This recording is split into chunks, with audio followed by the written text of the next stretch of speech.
माता जी का लास्ट दिन है, तो माता जी का आज विसर्जन है। तो ये देखो इधर से प्रतिमा जो है माता जी की उठ गई, उधर हम लोग टाली पर रखे हैं माता जी की प्रतिमा को। आज हम लोग विसर्जन के लिए ले जा रहे हैं माता जी को। पूरे गांव में भाई पूरा पहले माता जी का दर्शन कराएंगे, हर घर पर आरती कराएंगे, उसके बाद हम लोग ले जाएंगे विसर्जन करेंगे, क्योंकि हमारे घर गाँव के बगल ही शारदा नहर है। तो भाई उधर जो है घर के लोग आरती कर रहे हैं, चलो आरती दिखाते हैं आपको, उसके बाद गाँव में हम आपको दिखाएंगे कहाँ कहाँ आरती कैसे क्या कहते हैं, हमारे यहाँ कैसे मनाई जाए।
कार्यकर्ता बुलावा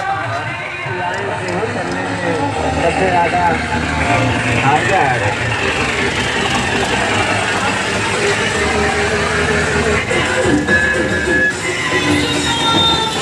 सौरभ तिवारी कोषाध्यक्ष।